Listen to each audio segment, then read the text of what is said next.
ओम नम शिवाय। जय भोलेनाथ। भोलेनाथ की कृपा आप और आपके पूरे परिवार पर सदैव बनी रहे। दोस्तों, बहुत समय से आप लोगों के प्रश्न आ रहे हैं कि शाम की पूजा का सही समय क्या होता है। शाम को दीपक जलाना चाहिए और दीपक जलाते समय किस नियम का पालन चाहिए। यदि हम शाम को दीपक जलाते हैं तो क्या हमें स्नान करना जरूरी है, मतलब शाम की पूजा बिना स्नान किए कर सकते हैं या नहीं कर सकते हैं। और शाम को घर में कितने दीपक प्रज्वलित करने चाहिए, कहां कहां दीपक प्रज्वलित करना चाहिए, दीपक जलाने का मंत्र क्या होता है, घर की परेशानियों को दूर करने के लिए और किसी विशेष मनोकामना को पूर्ण करने के लिए दीपक किस प्रकार से प्रज्वलित करना चाहिए। तो आज की जो वीडियो है पूरी तरह से संध्या वंदन पर आधारित है।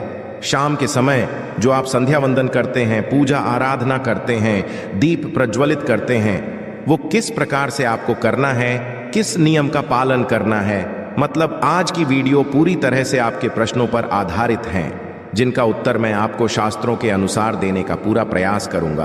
तो वीडियो को पूरा अवश्य देखिए। तो सबसे पहले बात करते हैं कि संध्या दीपक प्रज्वलित करने से पहले, मतलब शाम को पूजा करने से पहले क्या स्नान करना है। देखिए, शास्त्रों के अनुसार पूजा में शुद्धता जरूरी होती है। तो जब हम सुबह पूजा करते हैं तब तो स्नान करना अत्यंत जरूरी होता है। सुबह बिना स्नान की पूजा नहीं करना चाहिए, किंतु शाम की पूजा आप हाथ पांव धोकर भी कर सकते हैं। जरूरी नहीं है आप स्नान करें। अब देखिए, आप चाहे तो वस्त्र भी बदल सकते हैं या फिर आप केवल हाथ पांव धोकर कुल्ला करके भी पूजा कर सकते हैं। आप जैसे कि आपको शाम के समय पूजा करनी है तो दिन में भी आप शुद्धता का ध्यान रखिए। जैसे कि आप जब भी टॉयलेट जाते हैं, बाथरूम जाते हैं, तब उस समय शुद्धिकरण अवश्य कीजिए, अवश्य करना चाहिए। हर बार जब आप बाथरूम जाते हैं तो यदि आप दिन भर शुद्धिकरण का ध्यान रखते हैं तो शाम के समय बिना स्नान किए भी केवल हाथ पांव मुंह धोकर भी पूजा कर सकते हैं। और चाहे तो स्नान भी कर सकते हैं। से कि गर्मियों के दिन है तो शाम के समय भी आप स्नान करके पूजा कर सकते हैं। तो बहुत सारी चीजें आप स्वयं भी अपने विवेक से निर्धारित कर सकते हैं। और अगला प्रश्न है आपका कि शाम की पूजा में दीपक के समय जलाना चाहिए। तो देखिए, शाम को जो पूजा का समय होता है वो धूलि बेला का समय होता है, प्रदोष काल का समय होता है। मतलब जिस समय सूर्य अस्त हो रहे होते हैं उस हमारे घर में दीपक प्रज्वलित हो जाना चाहिए। अब जैसे कि आप लोगों के प्रश्न आते हैं कि कितने बजे दीपक जलाना चाहिए शाम को। तो देखिए, शाम को सूर्यास्त का समय हर मौसम में अलग अलग होता है। कभी जैसे कि सर्दियां चल रही होती है तो 5 बजे भी सूर्यास्त हो जाता है, 5:30 बजे तक सूर्यास्त हो जाता है। और अभी जैसे ही गर्मियों का मौसम है तो 6:30 बजे, 7 बजे ऐसे ही सूर्यास्त का समय होता है। कई बार 7:50 भी बस जाते हैं। गर्मियों में तो प्रत्येक मौसम में सूर्यास्त का समय अलग होता है, इसलिए एक सही समय बताना है कि इसी समय आप दीप प्रज्वलित करें। यह तो बहुत मुश्किल होगा और यह ठीक भी नहीं होगा। एक ही समय पर हर बार हम दीप प्रज्वलित नहीं कर पाएंगे, इसलिए संध्या काल का ध्यान रखिए। जब संध्या काल का समय होता है, मतलब जब सूर्यास्त हो रहा होता है, उस समय आप अपने घर में दीपक प्रज्वलित कर दीजिए। और अब बात करते हैं कि कितने दीपक आपको अपने घर में प्रज्वलित करनी चाहिए। प्रति देखिए, शास्त्रों के अनुसार संध्या काल में प्रतिदिन अपने घर के मुख्य द्वार पर एक दीपक अवश्य जलाना चाहिए। इससे क्या होता है, देखिए, शास्त्रों के अनुसार शाम के समय संध्या काल में लक्ष्मी माता और उनकी बहन दरिद्रता दोनों ही भ्रमण पर निकलती है। तो जिस घर के मुख्य द्वार पर दीपक प्रज्वलित होता है उस घर में मां लक्ष्मी प्रवेश कर जाती है, और जिस घर के मुख्य द्वार पर दीपक नहीं जल रहा होता है उस घर में दरिद्रता प्रवेश कर जाती है। तो इसलिए मां लक्ष्मी का प्रवेश आपके घर में हो, इसके लिए कि मुख्य द्वार पर एक दीपक अवश्य प्रज्वलित करना चाहिए। और हाँ, घर के मुख्य द्वार पर जो दीप प्रज्वलित किया जाता है संध्या काल में, इसके बहुत सारे फायदे शास्त्रों में बताए गए हैं। शास्त्रों के अनुसार संध्या काल में जिस घर के मुख्य द्वार पर दीप प्रज्वलित होता है उस घर में किसी भी प्रकार की नेगेटिव ऊर्जा प्रवेश नहीं करती है। कोई भी वास्तु दोष आपके घर में हो, यदि आप मुख्य द्वार दीप प्रज्वलित करते हैं तो समस्त प्रकार के वास्तु दोष से मुक्ति मिल जाती। और यदि आपके घर में पितृदोष है जिसकी वजह से परेशानियां आपके घर में बनी हुई हैं, तो घर के मुख्य द्वार पर जो हम दीप प्रज्वलित करते हैं इससे घर का पितृदोष भी समाप्त हो जाता है। और इसके अलावा घर में किसी भी प्रकार की अशांति रहती हो या फिर आपके घर में बीमारियां बहुत रहती हैं, कलह क्लेश रहता है, आर्थिक तंगी रहती है, तो घर के द्वार पर हम दीप प्रज्वलित करते हैं तो समस्त प्रकार की परेशानियों से, दुखों से आपको मुक्ति मिल जाती है। इसलिए घर के मुख्य द्वार पर दीप प्रज्वलित करना अत्यंत जरूरी होता है। तो शास्त्रों के अनुसार घर के मुख्य द्वार पर एक दीपक अवश्य ही होना चाहिए। और बात करें दूसरे दीपक की, तो दूसरा दीपक आपको अपने घर की तुलसी के पास प्रज्वलित करना चाहिए। शास्त्रों के अनुसार यदि शाम के समय संध्या काल में तुलसी की जड़ के पास अंधेरा रहता है तो ऐसे घर में दरिद्रता का स्थायी बांस बन जाता है।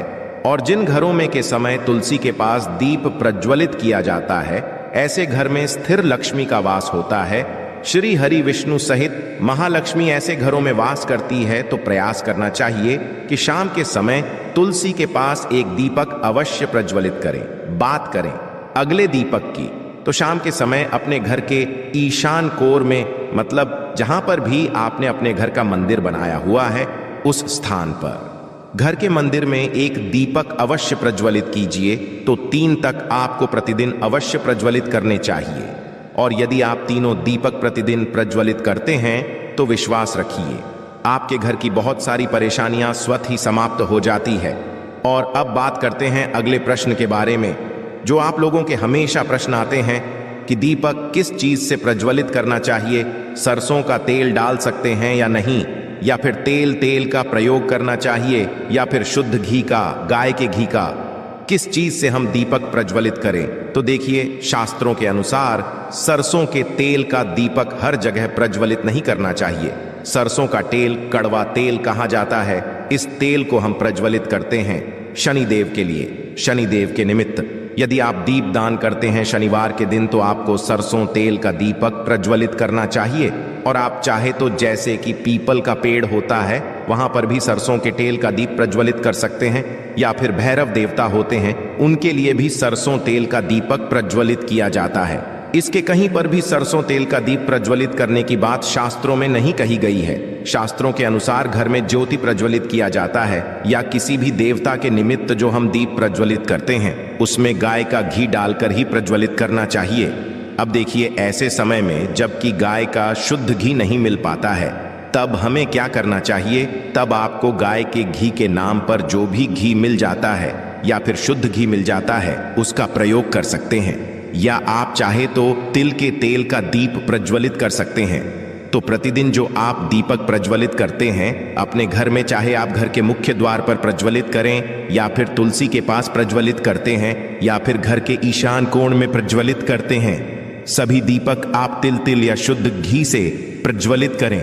और हाँ, जब आप दीपक प्रज्वलित करते हैं, जैसे कि मुख्य द्वार पर जो दीप प्रज्वलित करेंगे या फिर तुलसी के पास जो दीप प्रज्वल करते हैं या फिर घर में भी जो दीप प्रज्वलित किया जाता है, तो ध्यान रखना चाहिए एक चीज का, कभी भी दीपक को सीधे जमीन पर नहीं रखा जाता है। तो दीपक रखते समय प्रतिदिन दीपक के नीचे थोड़ा सा आप चाहें तो चावल रख सकते हैं या फिर आप चाहें तो थोड़े से पुष्प रख सकते हैं।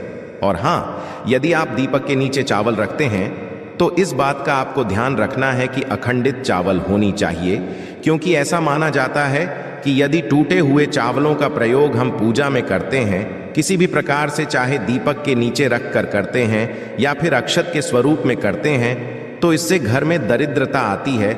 इसलिए अखंडित चावल होने चाहिए। यदि आप दीपक के नीचे रखते हैं तो, और जैसे कि कई लोगों के प्रश्न आते हैं कि प्रतिदिन जो दीपक के नीचे हम चावल रखेंगे तो उस चावल का अगले दिन क्या करना चाहिए। तो अगले दिन वो चावल उठाकर आप पक्षियों को डाल दीजिए, पक्षी उसे खा जाते हैं।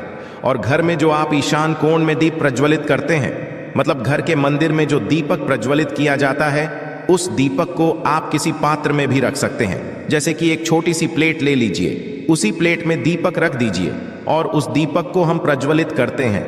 मतलब घर के मंदिर में जो दीपक प्रज्वलित करेंगे वो आप किसी पात्र में भी रख सकते हैं, किंतु सीधे जमीन पर आपको कोई भी दीपक नहीं रखना है।